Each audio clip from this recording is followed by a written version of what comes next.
I'm Brandon Amoroso, and this is the D2Z podcast, building and growing your business from a Gen Z perspective.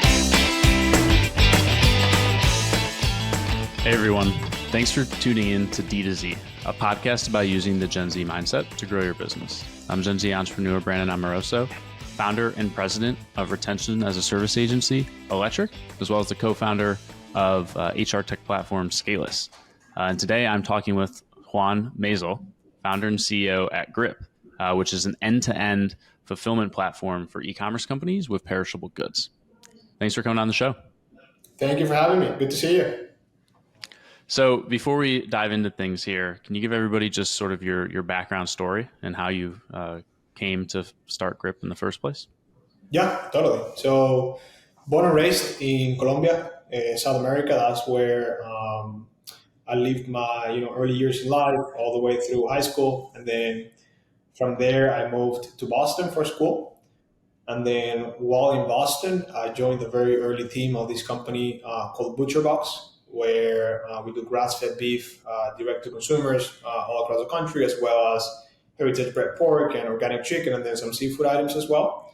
But that's a direct to consumer company of frozen meat, basically. And then at ButcherBox, I led the logistics of the company, help scale all the way from 0 to 600 mil in yearly revenues, and bootstrapped with an amazing team and leadership in the company as well. So while there, we noticed that there was a massive hole in the market for companies that were specifically doing perishable goods through e-commerce, where a lot of the solutions that have been built before that were specifically guided towards non-perishable goods companies.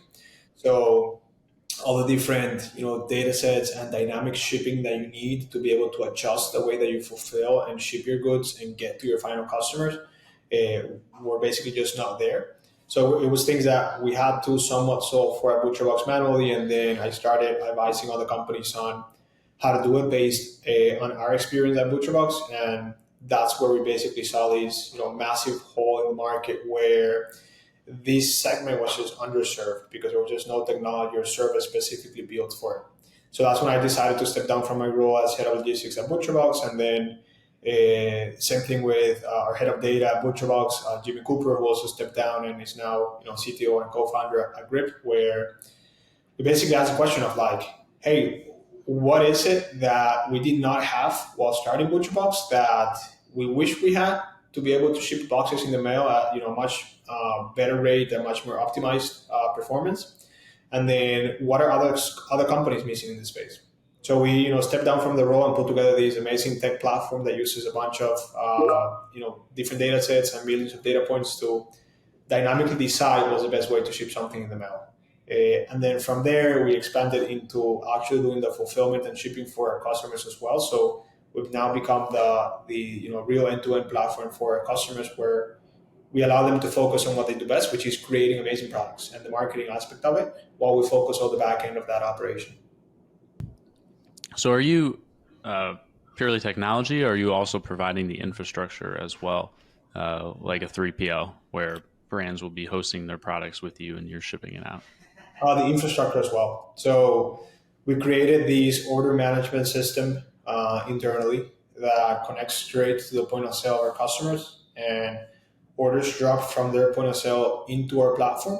And then once the orders are in our platform, we run what we call our shipping engine that dynamically decides what's the best way to ship all these orders based on a specific product, where it's going to, temperatures through the journey, major weather events, what type of insulation we're using, what type of complaints are they getting from their final customers. Like, we use all those data points to decide what the best way to ship is, and then we ship it for them.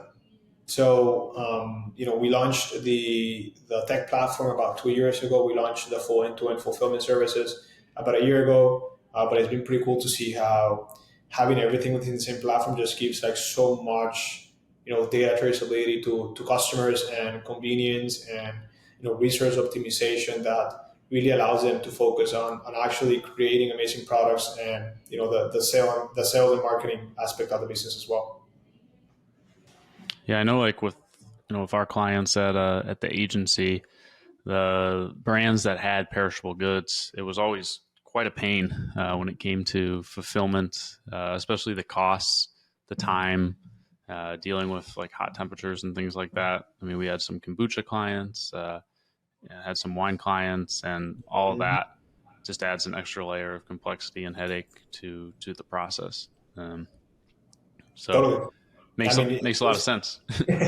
it's so sensitive. Like there's so many variables that impact it that like you as a human, you can't really get a hold of all these variables without a system that allows you to do so because there's just so much data that you can process by yourself. Or there's just so many like there's just so many Excel spreadsheets that you can handle yourself and to try to adjust to the fast changing conditions of the network and the market. So that's why there was a space for this platform to just do that for you.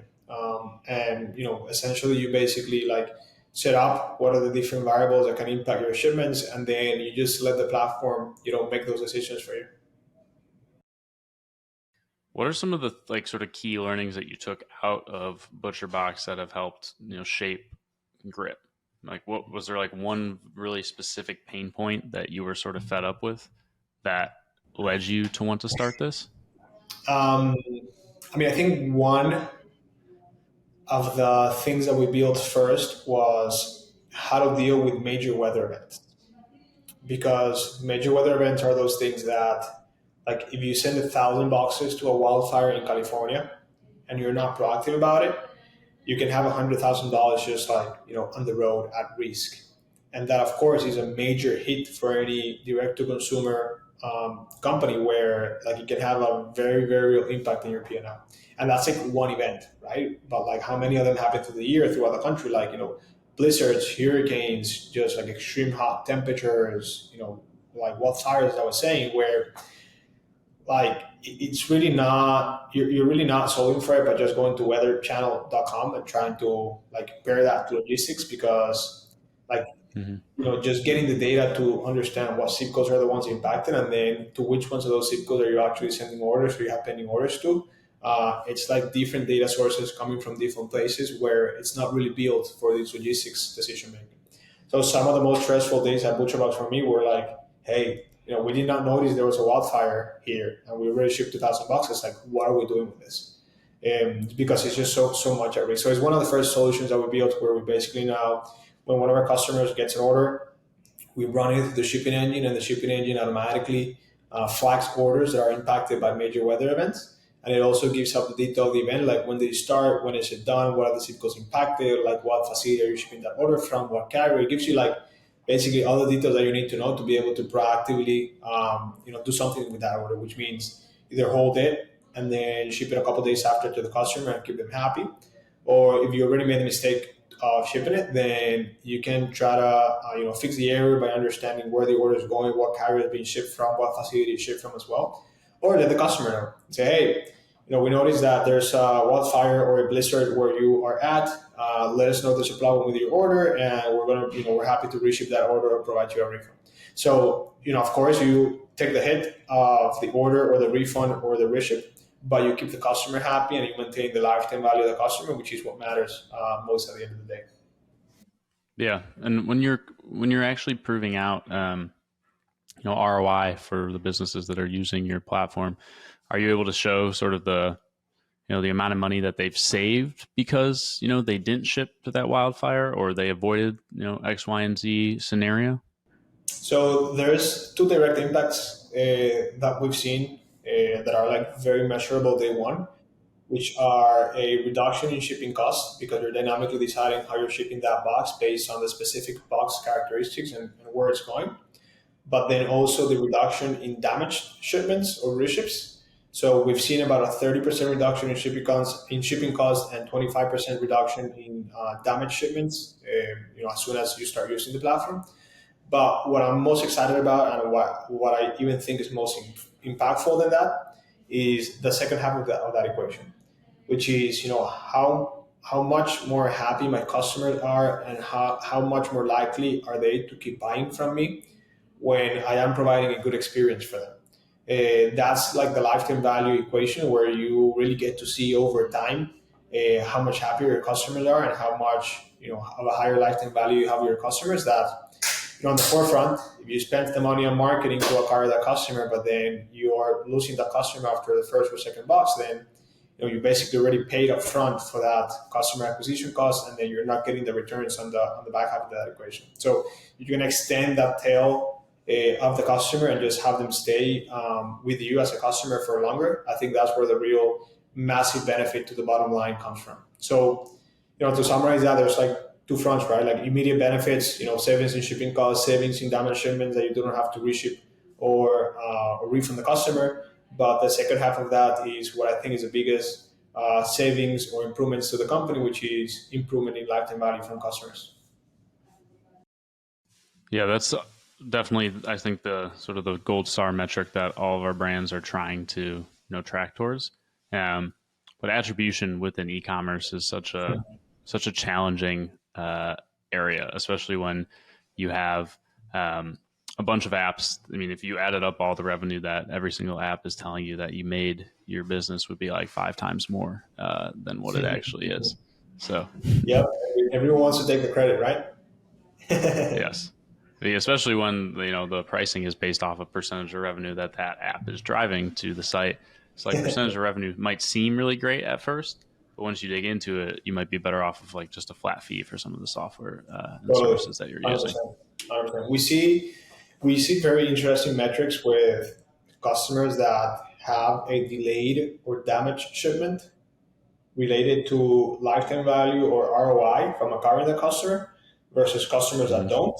And of course, it varies company to company, but there's at least like a 2x improvement in lifetime value with customers that don't have a damaged shipment. Yeah, I can imagine. That is not a great customer experience. I know I was getting a washer dryer delivered from Costco, and it got damaged in transit, and it's just a nightmare. And then it's like another 4 weeks until you can get one here, and it's just been a rather unfortunate customer experience, I would say. Totally. And now imagine if you're dealing with food or other perishable goods. Like it's usually something that you would want to feed your family with, or something that you were ordering for a party, or something that was basically like your meal plan for the week or the month. And if you don't get that delivered on time on a good state, then it like completely messes up your plans. Yeah, agreed. Well, stepping back a little bit from the actual sort of like tactical offering of what you guys are doing, what has it been like growing and scaling the team? How have you thought about sort of shaping the company? And I think you're sort of hybrid, right? Like a little bit remote, somewhat in person. How are you thinking about growing and scaling the team as you continue to bring on more customers?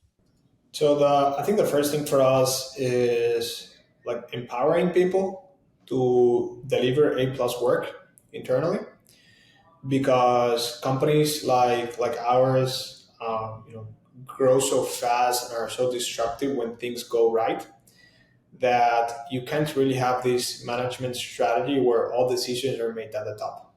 Like that just doesn't scale for a company that's trying to keep this pace of growth, right? Because then you're going to have a bottleneck in some areas of the company, whatever that department is that you're trying to get to the top to make the decisions. So we empower people to make decisions and to basically be accountable for their work, and we trust people to deliver A+ work.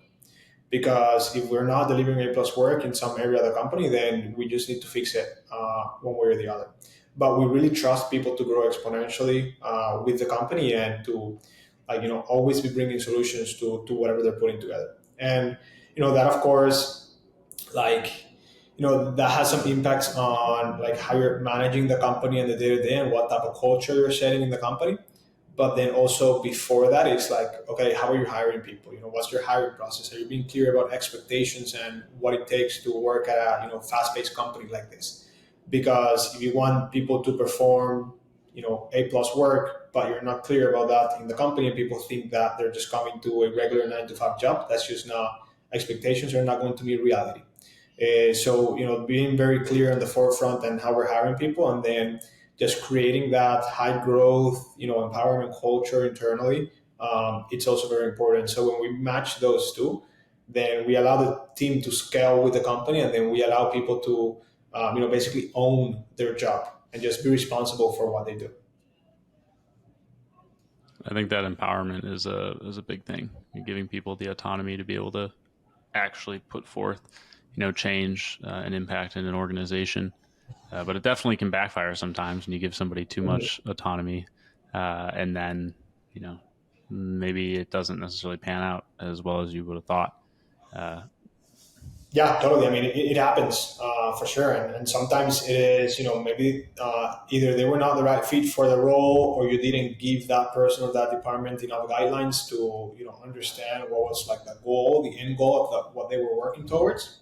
So I think those, two things need to be aligned, and of course, mistakes happen on both parts, but they need to be corrected, as soon as possible, and just giving people clear guidelines and goals towards like what's the company working towards. And that also comes like all the way from the top, right? It's like, hey, how are you setting goals for your company? Like, what are the overarching, like 3, 4, 5 goals that you're setting up for the company for the year? And how are you making sure that, people know, understand, and want to drive towards that goal? Like, how do you get full buy-in from your team for those goals? So something that we do internally, for example, for that is, um, we crowdsource goals from everyone in the company at the yearly offsite, where we ask 3 questions. We say, what went right last year? What did not go as well last year? And then what can sink us as a company? So we basically like ask those 2 questions to everyone. Everyone participates on a session and throws ideas at a whiteboard. And then from there, we understand, hey, what do we need to double down on, which is what's working well? What do we need to improve, which is what's not working well? And then what do we need to basically like find a solution for or remove as a risk for the company, which is what would sink us. So, by doing that, we basically understand what's going on across the country. What do people think went well? What didn't go well? And then after that, we set up company goals, as a team as well. And from there, like everyone just understands and knows what are we fixing or what are we working towards with the goals. So I think getting that full buy-in from the team just helps, everyone row in the same direction and just take out the risk of like, oh no, there's no clear guidelines or no clear expectations from, what is A plus work for me. so when it comes to, I think there's like a fine line between giving the team a lot of transparency, but then maybe not necessarily distracting them. Like how do you balance that? Because then like for me, I prefer to just be as open as possible. But then, you know, there's also a lot of value in being focused on what you're responsible for and not, just sort of brain dumping everything that's going on in your head into everybody's lap, because then, it can be destabilizing, I think. Yeah, agree. I mean, I tend to act on the side of transparency with my team and people that I speak with. But as you're saying, it's a fine line because you also don't want to be saying everything that you think, not necessarily because you're hiding stuff, but because it might just not add value to the team and it might be distracting. So, it's the same thing as like, someone that holds an important role in your company, right? Like, you don't want them to be coming to you and like saying everything that they're working on or everything that they're, thinking through. There's like stuff that that's going through their head, or problems that they're trying to solve that they don't necessarily need your input or would add value to your role as CEO of the company or like whatever other role you're holding in the company. So there's a fine line, and a lot of it is subjective, and you like making the calls on what adds value to the team or no. But I definitely tend to act on the side of transparency with communicating stuff. But then also when someone asks me something inside the company, then like open book internally for anything. Hmm. No, that makes a lot of sense. Are you primarily hiring like within the Miami area, or do you look around the Mostly entire Miami. U.S.? Mostly Miami. Okay. I believe in working with people in the same place, especially in like this early stage of company where things are happening so fast and changing, and we need to build that like high collaboration culture. There's like specific roles, of course, that are not really impacted that much with being in office or no. But I strongly believe with building the relationships with your coworkers and the people that you're basically working with like almost 24/7, which it just like allows you to move faster and just make sure that everyone is rowing, in the same direction. Like ButcherBox early days, right? Like I think about, hey, will we have been able to build what we built with like people dispersed, across the country and just communicating through screens and like Zoom or Teams or whatever it is? Like I don't think so. I mean, I don't know, right? I don't, because that was not the case. Like we Right. were in the office and we were building this thing together very fast paced. But I just don't. I just don't see how we would have been able to do it, basically through a screen and through chat. Because a lot of the most value add conversations like don't actually happen while you are like, in your desk at the office, but they happen when you stand up, when you go to the other person's desk, when you are having lunch together, when you go and like see each other in the coffee room or whatever it is, or when you're getting like beers or coffee or water, whatever it is, like after work as well. But that can only happen if you're working together. Like if you're working on opposite sides of Right. town or like different cities or different countries, you don't really open the door for that to happen because you work together like through a screen through the day, but then as soon as that's done, then you're just like not speaking with each other, which is when the best ideas come across. Yeah, and I think that's an important component to any sort of thriving business is the ability to connect and interact like outside of the workplace as well. Some people Mhm. might want to say that they like to have the two completely separate, like personal versus work. But I think that's an unrealistic expectation in 2024. There is that overlap inherently. And it shouldn't be a problem if you enjoy what you're doing anyways. It's like some of the Totally. most fun times we ever had was doing stuff together outside of the office, like after work or things like that, and being able to build real relationships. That's, Hmm. I would argue, almost impossible to build that personal, like one-to-one relationship if it's purely remote. Like you don't have any sort of physical, interaction at all because it's such a human experience that can't be replicated by like a Zoom call. Yeah, agreed. I mean, I remember our early days when we hit our first like $1 million year at ButcherBox. When we got to that metric, we all of us went to Charlie's Kitchen in Harvard Square, under the office, and like had beers together. Like that connection that you like, hey, accomplish something, and then you go and do that and like have fun together and celebrate together. It's just like so tough to get through a screen. Um, and building those personal relationships, as we were saying, like we just like 5 or 6 of us just went to Utah together, which were basically like very early team at ButcherBox. And like some of us are not there anymore, but like when we got together in Utah like 3 or 4 months ago, it's like friends for life, basically. Like, hey, we went through this thing, building this thing together, like long hours, like mixing work and personal life, like nonstop. And Mm-hmm. it just gets like the connection level that you get, I think is very hard to get through Zoom or a screen. Like not to say there's no benefits to it, right? Like there's also benefits of being able to get a lot of talent from different parts of the country and the world.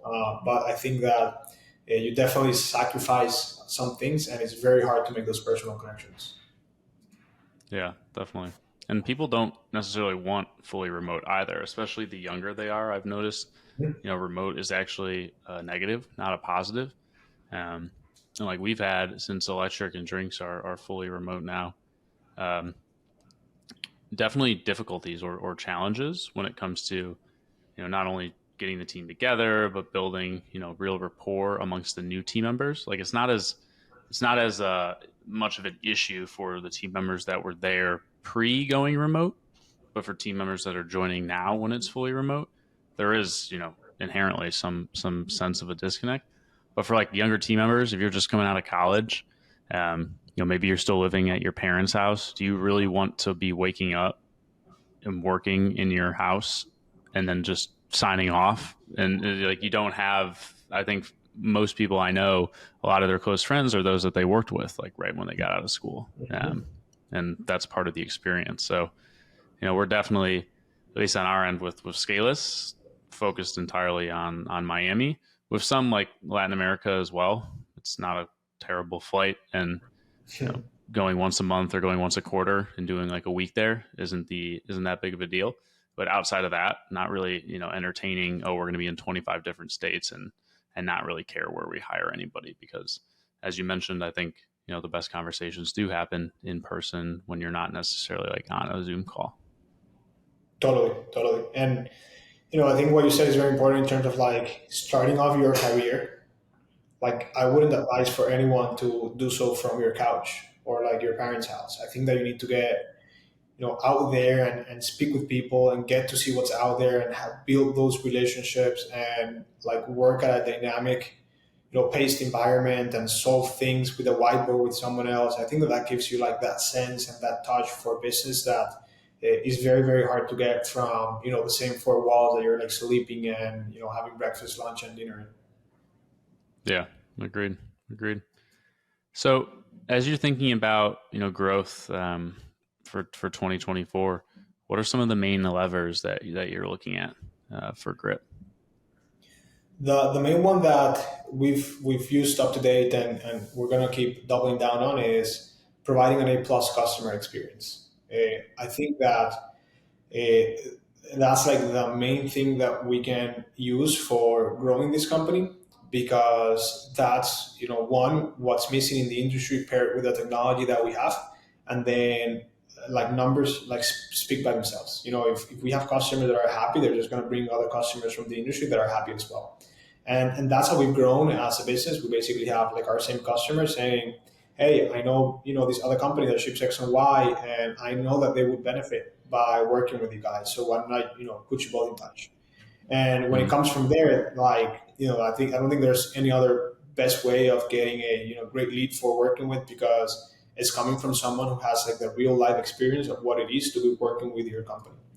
So yeah. that's a main lever that we're gonna keep pulling. And we just hired a director of client experience. She brings like 10 plus years of experience in the industry, and she's added great value to the company, where we're just like so focused on making sure that we are providing value for our customers, that we are developing products with them, not necessarily for them, but like with them in the product development cycle, and just making sure that they know that they're getting an A plus experience working with us, and that they're just getting tremendous value out of it. That's definitely what's going to be the main lever for keep scaling this company.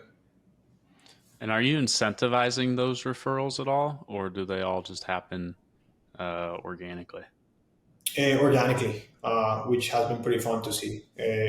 And I think it's because we built like such great relationships with our customers that they know that if they do well, we do well. If we do well, they do well as well. Like, it's basically a vicious cycle where like if we both grow together and we both improve our companies together, then we're just going to keep providing a good service for them, because we're going to have more resources to develop our products, to create more technology, to keep providing a plus experience. So I think that we get this sense with our customers that like we are on this in this together with them.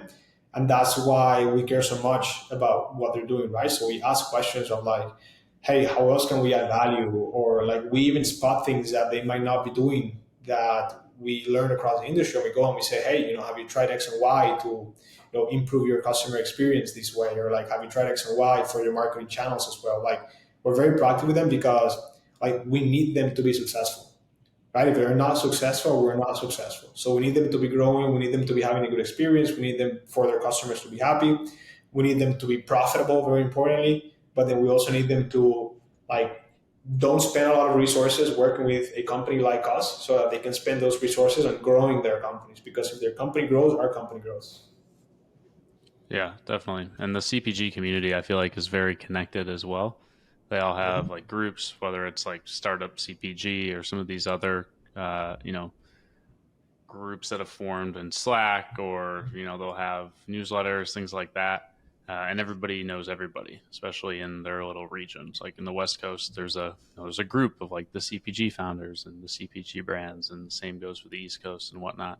Um, Especially with like things like Expo West and East, I feel like those are all highly relevant. And the best way to grow is word of mouth, but it's very difficult for a lot of businesses to be able to do that, and to actually you know have something that's so valuable that their customers want to share it, even without like a referral program or incentivization.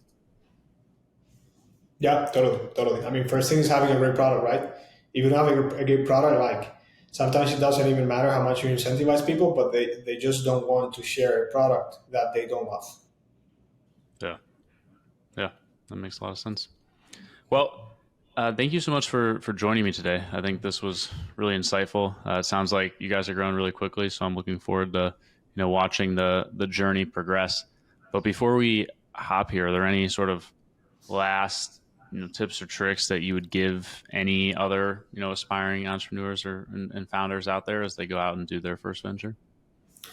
I think something that has helped us a lot is with the product development cycles, like having this mindset of doing it fast with quick improvements and having your customer very close to you. Like we see very often companies that basically just lock themselves in the room for way too long, and then they put a product out there that might not necessarily be solving the pain point that they thought it was going to solve. So how we have approached that is just bringing the customers to the forefront of the equation since day one, and just building products with them. So yeah, that usually takes less resources because you're building products like with quick iteration cycles and with revenue basically almost since day one. So I highly suggest a like fast innovation cycle approach versus putting a lot of resources into something and then try to go out there and sell it. So definitely something I suggest for aspiring entrepreneurs. Awesome. Thank you. Before we hop, can you let everybody know where they can connect with you online if they're interested in LinkedIn, chatting? Juan Meisel, or Twitter. I got back on Twitter after like 20 years. I'm not using that thing. Or, not 20, but like 15 or whatsoever. So yeah, any of those, or you can also look for our website, gripshipping.com, if you want to get in touch with us if you're shipping perishables in the mail. But yeah, happy to chat, and of course, thank you for having me, and I hope that I see you in Miami again soon. Yeah, I'm just down the street from you. Well, as always, thank you everybody for listening. This is Brandon Amoroso. You can find me at brandonamoroso.com or electricmarketing.com. Thanks for listening, and we'll see you next time.